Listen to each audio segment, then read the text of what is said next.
Hey friends, welcome to DBC Thursday Night Live. I am Tara Martin, your host, but not by myself today. We have Dave. He's going to co-host with me today. Welcome. Hi, Tara. Hi, everybody. Thanks for tuning in to the show tonight. We're glad to have you. So excited. So as you're joining in, be sure to add your comments over in the comment section. Let us know who you are, where you're from. Tell us anything about you that you want to tell us. And also, we'll be taking questions tonight. So we put out a Google form this week, allowing you guys to put in your questions, and we also asked out on Instagram. And so we've had quite a few questions come in that we want to address. But of course, if you are joining us live and you want to ask some questions about publishing, writing a book, education, fitness, anything, like whatever, just put it over there, right, Dave? Absolutely. We'll take on all comers tonight, all questions. Well, we can't guarantee we'll answer every question, but we'll at least take a good crack at it. And so go ahead and send over your best questions. Again, it could be any topic. Doesn't have to be DBC related or education related. Could just be a life topic too. We'll try to do our best. Yeah, we'll do our very best. We thought this might be kind of fun to change things up a little bit. We've been having authors on the show sharing some tips and tricks and things. Welcome. I'm excited to have you, Nick. And Yusina, so excited to see you. But yeah, we thought this would be fun. Just try something a little bit different. I thought before we get started, Dave, though, while we're waiting for people to join in, we can address the hook of the week. We usually address that at the end, but as we're waiting for people to join in, maybe we can tell them real quick, remind them of the hook of the week. So if you have not seen it already, we do want to remind you that we have a hook of the week. It comes out every Wednesday. And I'll let Dave talk a little bit about this hook of the week. It's straight from his book. So I bet he'll have a lot to talk about. Yeah, so it just came out Wednesday. So the teaser hook, how can I spark interest in a lesson by promoting it ahead of time? So this is all about building up buzz, curiosity, anticipation, or in the TLAP world, we call this preheating the grill is what we call it, right? And what I always, if I'm doing a presentation, you probably heard this before, but I say like, I don't put my steak down on a cold grill. I preheat my grill. When you drop your steak on a cold grill, nothing happens. But when you drop your steak on a preheated grill, what happens? It sizzles. I want my content to sizzle when I drop it. So I always preheat the grill. We're building up mystery, curiosity, buzz, and anticipation ahead of time. And so that's what this hook is all about, is how we can do that. Hey, Sean, what's going on? Glad you joined us. I see you popped in here too. I'll get out of presentation mode. I got to calm down. Okay, hold on. This is don't get me started, Tara. We're starting this show off with a bang. Like we just lit the place on fire already. Hey, Tish is joining us from Oregon. And welcome, let's see what it is. Dave, will you barbecue some steak? Absolutely, I will. I would love to do that. I love to cook up some steak. So I'd absolutely do that. And of course, I will preheat the grill. I'll marinate it, season it ahead of time, and I'll offer side dishes and beverages. And when it's all finished, I'll give dessert. That's where we all talk about that. We don't just serve raw content to our kids, but it's all about that richness of experience and what we create along with it, which makes it a dining experience that makes people want to come back. And that's what we want to do in education too. For sure. I've had one of Dave's steaks, right? I think maybe you have had one of my steaks. Yes, it was delicious. It was heavenly. So good. And yeah, so we are going to get started with some of these questions. Sean has put a few of them over here in the comment section. We will address those too. And I thought maybe, I was going to try to organize this. Most of the questions, honestly, are for Dave. So I get to be a moderator. And there are a few I think I can answer, but most of them, I'm just going to let the captain take the wheel and steer this ship tonight. But so one of the questions Sean just asked is, how did DBC Inc. get started? I kind of think that might be a good one to start with because there are several here that relate to DBC Inc. So maybe just the short version, Dave, of Sean's question here. How did DBC Inc. ever even get started? Yeah. So, and Tara was very smart to say maybe just the short version, Dave, because she's heard the long. Yeah, she's heard the long version. There's actually a whole workshop on this, actually. So I have to be careful here. But basically, this all started. I was teaching in my classroom, and I was using some techniques that were a little outside the box, a little rare, and people kept asking me questions about it. And eventually, I was asked to do a workshop, a presentation. I did the presentation, and went really well. And then I began to start to travel, and basically anywhere anyone would listen to me to talk about these ideas. And then a publishing company came and offered me a contract. I hated it, didn't like it, was disgusted by it. And after doing a ton of research, we decided to start our own company to both do professional development, but also to publish my book originally, Teach Like a Pirate. And then kind of when that took off, other people started to come for advice, and we decided, hey, let's disrupt this whole industry. And let's start putting out books by other people too. And this is an entrepreneurial lesson that I talk about sometimes. Whenever you see an industry based on an outdated model, that means it's time for it to be disrupted. And to me, the publishing industry was based on an outdated model. The world had moved on, but the contracts had not. And so we formed Dave Burgess Consulting Incorporated, and now we have over 150 books. So true. So Dave, that kind of leads me to this other question that was asked on Instagram story boxes. And it just said, what is your best advice for starting a business?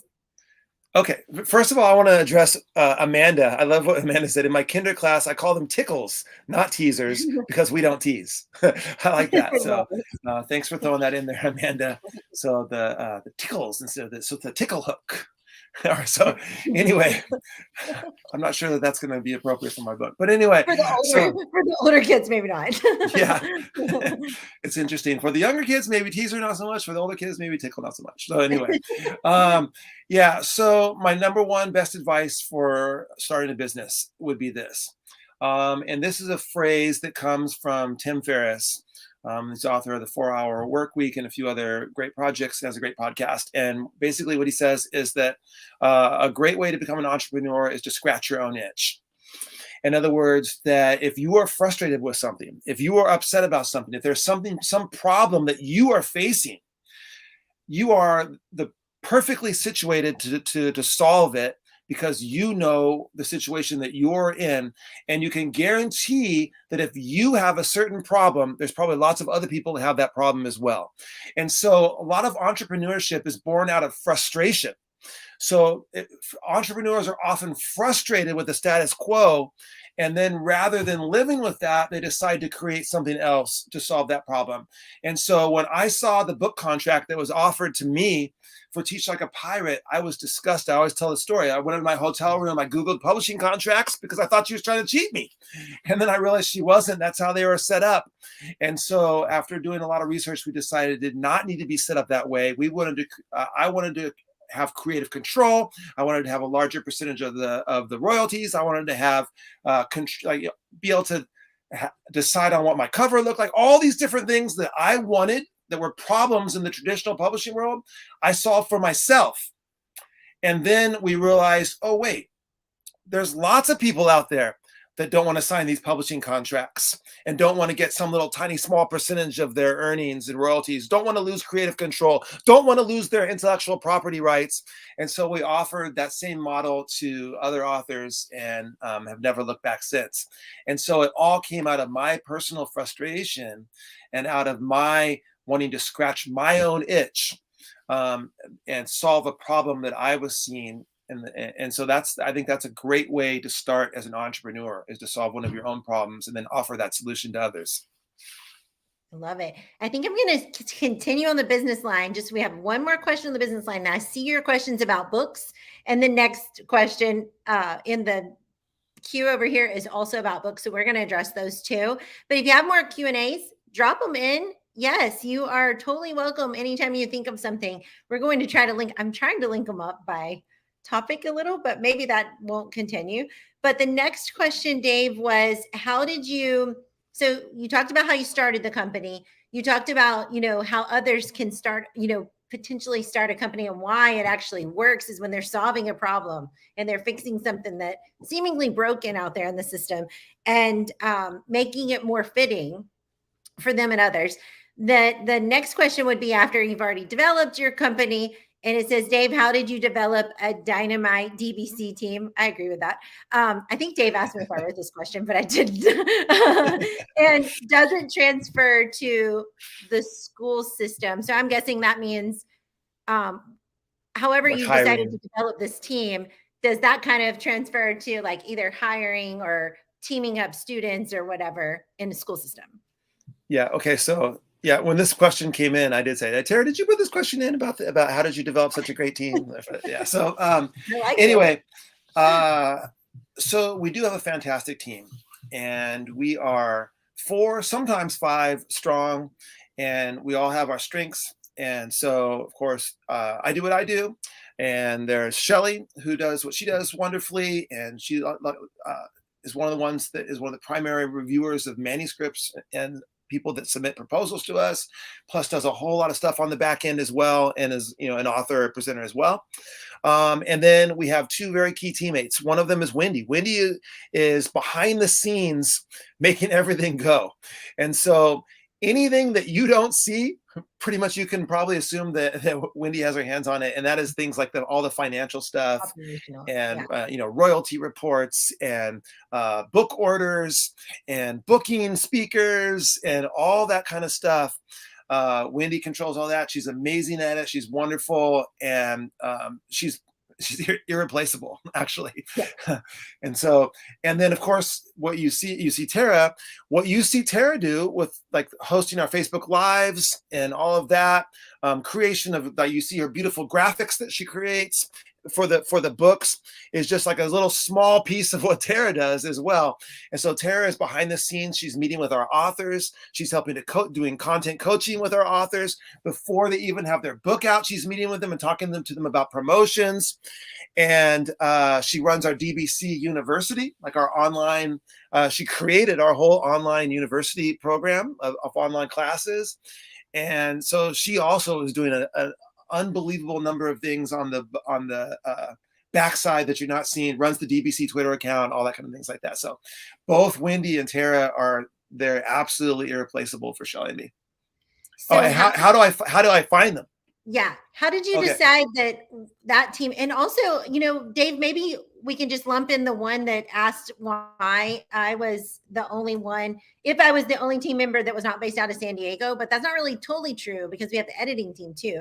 So maybe you can talk a little bit about why you chose this very different group of people to be together. So what I think is that what I'm looking for is I'm looking for great people that have an energy about them, people that have some charisma, people that make other people feel great when they're in their presence. And so that was something. And then let them go wild and create their role and their job. And so that was one of the things that I saw with Tara, was that I loved how Tara interacts with people in social media. I love Tara's creativity, her innovation, and just like when you're around Tara, you want to be around her more, and like it's you feel better about yourself. And that's the kind of person that we wanted to be part of the face of DBC. And so Tara was not hired because she had like this particular skill. She was hired more for her personality and for how she interacts with people, and her coaching abilities and all that kind of stuff. And then, much to Tara's frustration, we did not tell Tara exactly what her role was, but empowered her to create her own role and to build out what her job was going to be with DBC, which is basically to support our authors and to support our community and try to support and build our community and really be that support structure for our authors as well. And so it's been a process of her growing into that role and then learning skills. She's a learner, right? So you want to hire people that are learners, people that have that growth mindset. And so anything that she's had to learn along the way to do that, she's learned. And she'll readily tell you she didn't know all this stuff when she first took the job, but she's put in the hours and the time. And I knew that if there was something that she needed to know, she would go out and do it and make it her own. And so the same thing is true of Wendy. Wendy doesn't, like, if you were to try to describe Wendy's role in the hiring process, you wouldn't be able to do it. What you want to do is you want to find great people, productive people that are awesome at what they do, and then empower them to build and create their role and to do what they can, the best way they can serve DBC and the community. And I think honestly, for the second part of that question, how does that transfer into the school system? And I think you kind of talked a lot about the hiring process, but I think this transfers right into the classroom, because if we really want to build like limitless learners, we have to put them in a place where there's not really a right side of the rubric.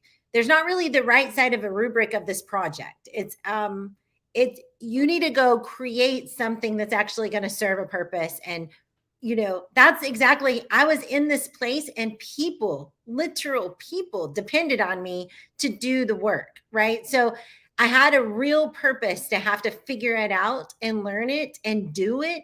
So I had to tap into that limitless, I don't even know a better word for it, but just like there are no limits to my learning. Like I have to learn everything I can learn to serve these people because they need me. And so if we can make our project-based learning in the classroom have such a rich purpose that the kids feel like I have to figure this out because people are depending upon me. Back to Dave's purpose of creating this publishing company, it's the same entrepreneur mindset. He knew he had to create something that was going to fulfill this purpose. And then once he realized, man, there's a lot of people out there that are thinking just the same way as me, and they need this company. When you have that authentic audience that really needs you to create, then you can learn all kinds of things. You probably learned all kinds of things you never even dreamt of learning to build a company. Like you didn't have those skills ahead of time. You learned them in the process. And I think that's exactly what students need to feel in the classroom as much as possible. Yeah, I think sometimes a term that's used with this is just-in-time learning. And so if there's something that might be very complex, if you were to just give someone like, hey, I want you to learn this, but they see no purpose for it, they see no relevance for it, then they're not going to put the time in to learn that. They're not going to be motivated to learn that. But if you give them some sort of a project, some sort of a mission, a purpose, then they go, oh, I really want to do this, but I can't do that until I learn that, until I have to learn this here. And now they'll go and they'll dive down that rabbit hole, and they'll go deeper than you would have ever expected, because they really now have they're self-motivated to learn this because they have to do this. Finn has talked about this with learning things like guitar and ukulele and all that kind of stuff like this, where, well, just if you give someone a guitar and give them like, here, I want you to practice these chords over and over again for hours and hours, well, they're going to burn out on that, right? But if there's a song, like, hey, do you want to play this song? Well, then all of a sudden, well, in order to play this song, I need to learn how to play this chord. I need to know how to do this. Now, all of a sudden, I'm going to put in all the time I need to, because I see what I'm going to be able to get in the end. I'm going to be able to play this song. If I learn now, it makes sense to me that I need to know this because I want to play this song. So that's what we need to do with learning, is allow kids to see the relevance of what it is that we want them to know. I love it. And this, just that applicable nature of it. Like you need to apply it right away, and people are depending on it. Something's depending on it. So Dave, we're going to move into the book questions. I saw Sean and Kristen both asking some book questions up at the top. So I'm going to go back to those. I'm also going to pull out this one, that what's your best advice for someone who wants to write a book? Where do I begin? And then there's also, if you want to intermix some of these other questions of Sean's with topic, subject areas DBC's looking to add in the future. And then Kristen had one of what makes a book or a DBC book stand out. Is that, yes. or a submission stand out to us? Yeah. Yes. Okay, so I'm going to start with the topics and subject areas that DBC is looking to add in the realm of the future. So we are always on the lookout for things which are not directly in our line. But what I always tell people is the worst way to get a book contract with DBC is, and this happens sometimes, well, someone will come and they'll meet with us in like a Google Hangout, whatever, and they'll say, hey, I love your stuff. I love your books. I would like to write for you. What would you like me to write about? That's never our person. Like the person that comes to us, like a reporter looking for an assignment or something like that, right? Our people have something inside of them, a message, a manifesto, we call it, that is pouring out of them that they can't wait to share with the world. And that's what we're good at.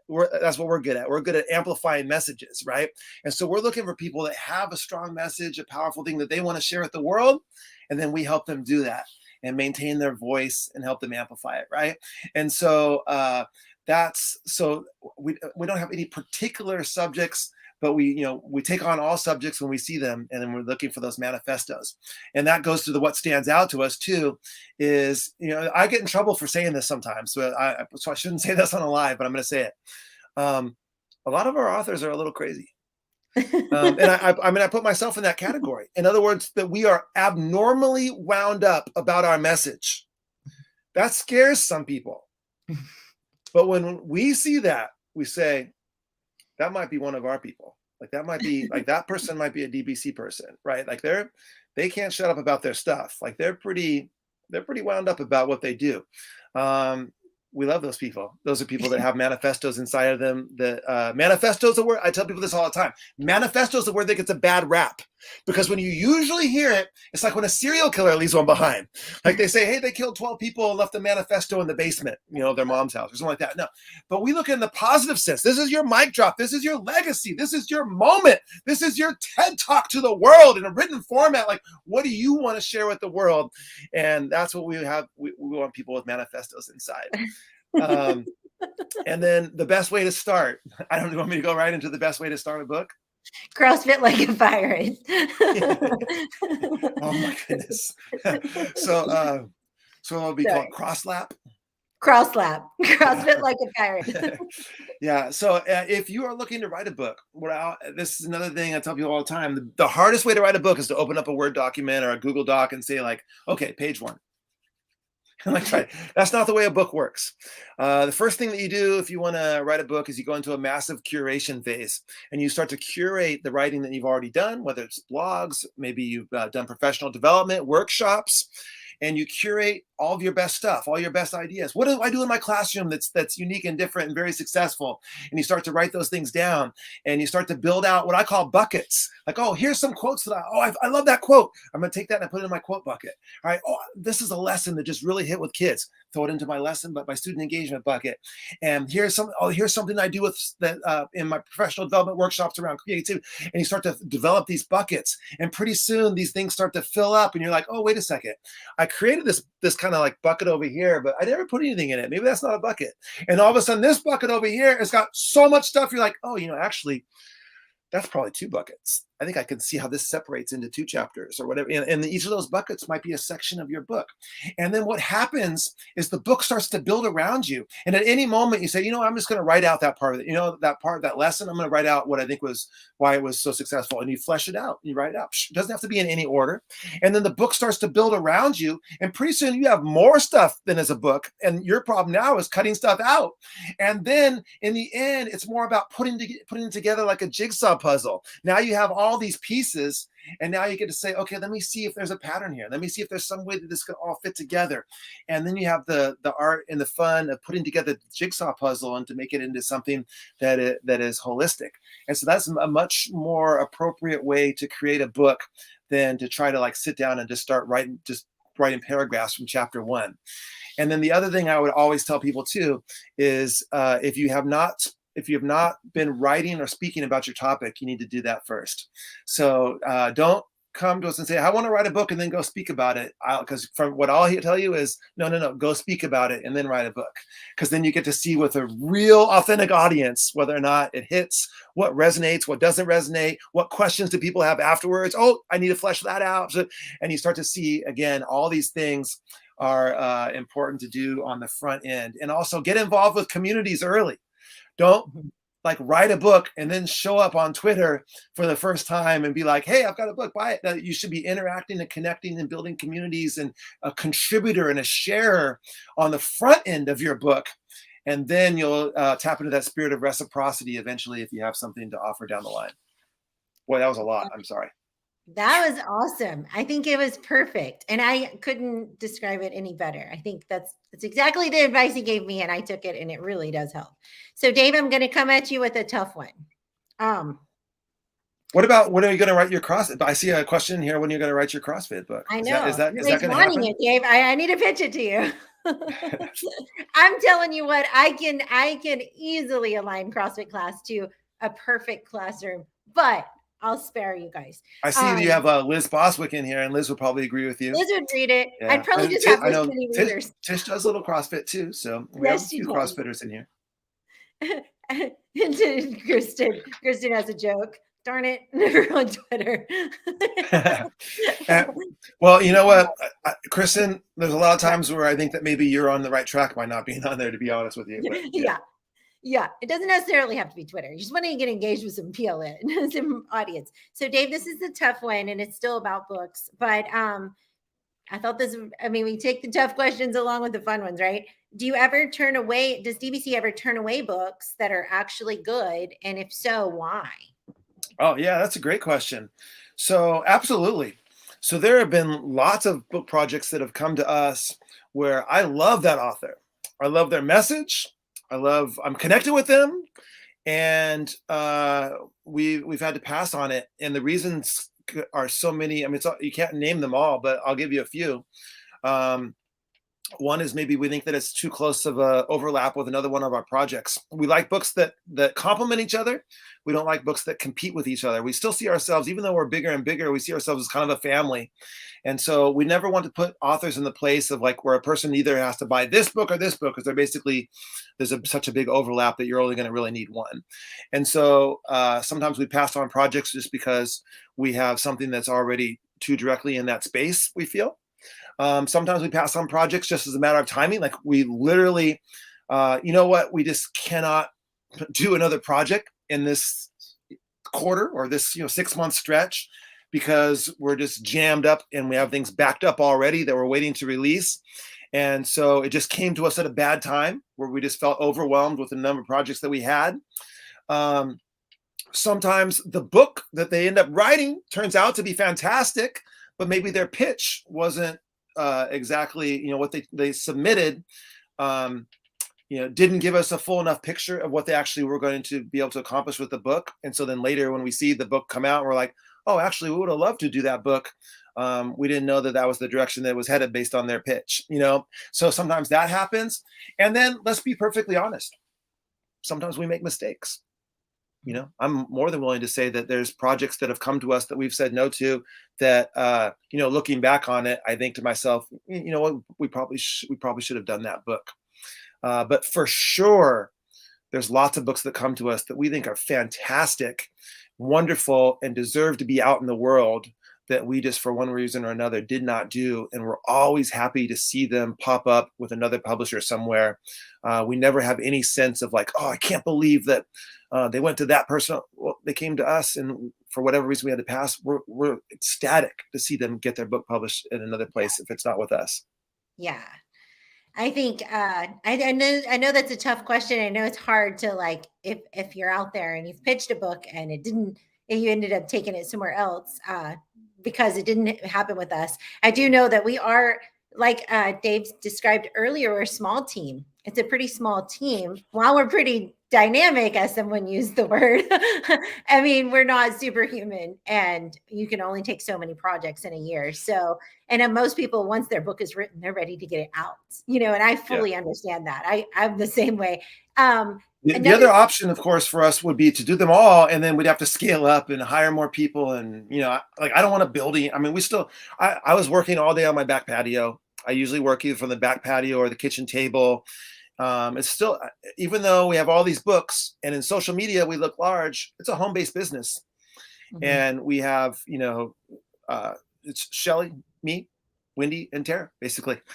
And, someone asked earlier about Tara, you being virtual as far as being in Kansas and the rest of the team being closer. And in today's world, that's not an issue at all. I mean, we talk almost every day about our work and connect around things that we need to connect on. We have team meetings most weeks over Zoom or Google Hangouts. And so we all feel very connected, and we don't need to be in the same physical space to do the work that we do. Yeah. And earlier someone mentioned about the editing. We do have a whole branch of editing team. We have 2 chief editors. They run a very thorough editing process on our books. Somebody was asking, one of the questions was, how long does it take to publish a book? And the reason it takes a long time, it's because it goes through, especially with our company, it goes through a great deal of editing and developing and layout and design. And it's just a very thorough process with Lindsay and Sal. And yeah, that's why we're able to produce amazing products. Yeah, Lindsay and Sal are spectacular. They're incredible We're on the editors, East Coast, so and we're actually all over the place. yeah, so they're incredible editors. They're great at project management as well. And so when a project comes in, they look at it and they're able to say like, okay, like I think this is one that I'm going to take on, or you know what, I know someone who would be the perfect editor for this project, and oh, I know who this person. I see the kind of cover that the author wants. I know the person for that, and you know, and so they're project managing behind the scenes and connecting with us, and we have meetings in Google Hangouts with our DBC team and with them. And we chose them because not only they're amazing in what they do, but they also understand our vision of helping authors maintain their voice in their projects. And they understand now like kind of what a DBC book sounds like, and they're so good at bringing authors who in most cases are not writers. Most of our authors, most of them, it's the first book that they've ever put out. So they're not used to writing books, and they take these people and help them develop their projects and bring it to the finish line. And we couldn't be happier with Lindsay and Sal and their whole team. Yeah, it's amazing. There's just so many parts and pieces that move behind the scenes of a publishing company. I never even knew, never had a clue until I started working for them. So Dave, this is our last question. We are almost out of time, but I do want to answer this one because I think it's a cool question. As busy professionals, no, I want the other one. This is a good one too. We'll answer this one too, but there's actually two. So this one, as busy professionals who prioritize fitness, how do both of you manage your time? I was joking around with Dave about this one. Yeah, well, so the truth is that sometimes we don't manage our time. So let's be honest about it. But I've told this story before, I think on a live, but I'll tell it again. And I wish if I would have thought about this question being in here, I would have looked up to be able to attribute it to the right woman. But basically, Seth Godin was telling this story about this woman who was extraordinarily busy, highly efficient, high-powered, and did incredible work and prolific in her work life. And every single day, she swam laps. There was never a day that she missed. She swam laps, and she was asked a question during a question and answer. So like, how do you fit swimming into your schedule? Like, you're so busy, you're doing all these projects, you're all over the place. How do you fit swimming into your schedule? And she said, no. It's like, I don't fit swimming into my schedule. I swim. Like that goes in first. Like, I'm going to swim every day. Everything else fits around that, right? And that's kind of the way that we look at fitness, is that there's nothing more important than your health. There's nothing more important than wellness. And so we're going to schedule in our fitness, and we're going to do it. We're going to make that happen. If something else has to drop, something else has to drop, but that's going to come in, that's going to be scheduled into our life, and we're going to make sure to take care of that. And we know too, and Dave is like living, breathing example of this. When he travels, he still fits in fitness. Like, before he leaves, he's already on his calendar finding out when I'm going to land, where I'm going to run, mapping out his run, deciding if he's just going to go to the weight room that day or if he's going to run on the treadmill. But it's not an option of if he will before he goes to dinner or if he will after he arrives there. It's when he's going to do it, no matter if he's traveling, if he's home, no matter where he's at. And so it works for all the busy schedules and weird hours, and it just depends. And one of the things I think our team is so great at is checking in on each other's fitness. We're all often starting our team meeting talking about Shelly's golf games or Wendy's run or Dave's run or just anything. Like, how's everything going? Because we know that each of us are better in our mindset when we have fitness as a part of what we do daily. So I think it's a priority, not just for us individually, but as a team. And we respect that on each other's calendar. There are times where I might say, hey, Tara, can you meet with me at this particular time? And Tara feels more than comfortable saying like, sorry, that's my CrossFit time. Like I have CrossFit class at that time. And then I don't say, well, what are you talking about? This is work. Like, don't go to CrossFit. I say like, okay, like, let's Can we do it schedule before another or time. after? That's Yeah. that's your CrossFit time. And the same thing is true for everybody on the team, is that we respect each other's boundaries and know that that's going to be something that we fit in there. And, that's something that you want to look for in a company or a school system or whatever. Like, you want people to know how to respect your boundaries. And then I would also say, just as a side note, a funny thing, Wendy is here in San Diego with us. And on more than one occasion, I have passed Wendy on a run. I don't mean passed her like ran faster than her, but like crossed her. Like, I'm out running somewhere at the beach somewhere, something like that, on the boardwalk, and like all of a sudden you hear this like Dave or whatever. Like, there's Wendy going the other way. So DBC out there getting it done on the runs. We even cross paths sometimes. Yes. And Dave's even picking up some golf, a little bit of golf, He was out there golfing with Shelly. I mean, I'm we're not just ready like to talk about that constantly yet. sharing. One day I'm going to have them all in CrossFit. I don't know. Like, I'm just going to visit. We're going to all go do a workout together. Just know now, Tara, so you can start to deal with it, that's never going to happen.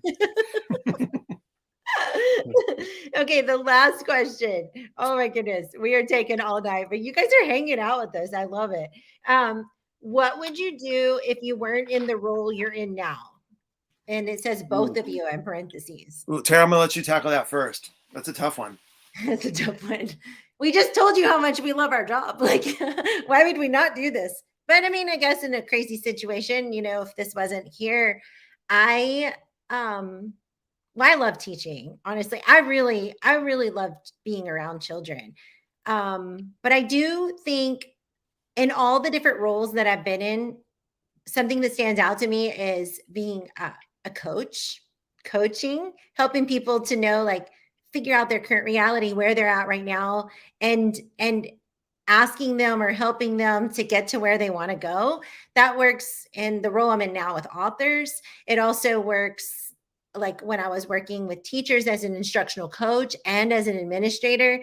And I feel like it just easily applies to CrossFit. We talked a lot about that, but even just like personal training, something like that would be fun to me. So I think no matter what role I would be doing, if I weren't in this role, it would involve some sort of coaching, life coaching, wellness coaching, fitness coaching, something like that, if it weren't like in this world of education. That's my best answer. Yeah. By the way, I see Amanda over here in the chat. Is Amanda calling me out for my Diet Coke? I feel like I'm getting called out. I think she is. She thought it was Coke. Oh, it's Diet Coke. I have a feeling maybe she doesn't approve of this either. Sorry, Amanda. That we all have our vices, and this is one of my biggest ones. he takes it by IV.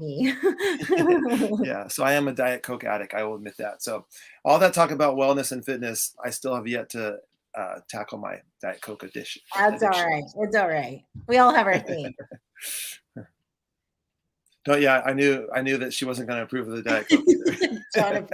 I'm not a soda drinker either. I'm all about that water, but that's okay. Everybody has their thing. Yeah. All right, Amanda. I'll try to improve. I can't give up Diet Coke entirely, but I'll try to just drink some water. Just add my water content.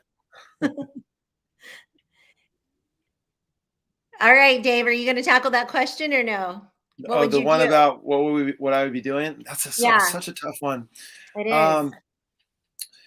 I think that I love teaching, and I mean, it was a tough decision for me to leave the classroom, and so I mean, the easiest answer for me is to be, if I wasn't doing this, I think I'd probably still be in the classroom teaching. I loved it, and so I also think that I love speaking and traveling and being, out in front of people and spreading a message, and so if it wasn't in education, it would probably be in something else. But I do like that feeling of being out in front of people and spreading a message, telling a story, and all of that. So it'd be you're so good at it. I can totally see you doing that for like entrepreneurs. Or you kind of do that already. Oh, Amanda's still all right. So Amanda said, I haven't lost Amanda completely. I appreciate that. Well, everybody has their thing. Like, there's always a thing. Willing to accept some of my weaknesses. That's not the only one, by the way. There's plenty more. But. He just has one weakness. That's why he could do anything if he wasn't doing this. This is just the tip of the iceberg of my weaknesses. I love it. Well, these have been such fun questions. If we didn't get to your question, I just maybe overlooked it. We tried to lump them up and answer most of them. If you have more questions, you can always drop them in the comments. We'll try to answer them later, just via messenger. Sean is a soulmate, by the way. What is it? Sean is a soulmate, by the way, fellow Coke addict. Oh, there we go. Yes. Well, thank you all for joining us. We thought this might be kind of fun. If you like this style, we'll probably bring it back in a couple of months or so, a few months. Yeah, let us know if you like this format, and we'll be happy to do it again. And Tara, I have a couple of things just before we jump off. One is that this is the last night for a special. We have Relentless by Hamish Brewer, and we have Unpack Your Impact by Naomi O'Brien and Lanisha Tabb. If you don't have those books, the Kindles today only are $2.99. So for just $2.99, you can get the whole book on Kindle. Relentless by Hamish Brewer, it's incredible, and Unpack Your Impact. Both of those are fantastic. So those are available for $2.99 on Kindle, but that ends tonight at midnight. So get over there and grab those if you want to get those books. And then the last two books, the last book that we released for DBC is Rogue Leader by Rich Chiz, and he's the author of The 4 O'Clock Faculty and The Secret Sauce. And this is all about, subtitled, Make the Rules, Inspire Others, and Take Control of Your Own Professional Destiny. So Rogue Leader is fantastic. And then on the impress side, we have an imprint underneath Dave Burgess Consulting of impress books. Joseph Lippo just put out an amazing book called Lead from Where You Are, about no matter what your role is in the system, developing leadership capacity and all that in your system. So Lead from Where You Are. These are the last two books that we have released. Yes. Don't forget that. We'll drop those links for the $2.99 Kindle up above this, up above or below this video, so you can click those. But it does end at midnight Central Standard Time, so you definitely want to, or Central Time, whatever we're in right now. You want to get those quick. I mean, if you want it for $2.99. We are hoping to, if you like the Kindle sales, let us know that too, because we're thinking about continuing that over the next however long and trying to offer a couple of Kindles each month, or 2 to 4, I think, is what we were talking about our last team meeting. So we'll see how that goes and how much you are enjoying purchasing those and getting those on your Kindles. You can read them anytime from anywhere, no matter where you're at. So thanks again for joining us for Question and Answer Live. That was so much fun. And yeah, if you have more questions, drop them over in the comments. We'll try our best to answer them. I'll go back through and make sure we didn't miss anyone. And remember, someone over in the comment section is actually going to win a free book tonight.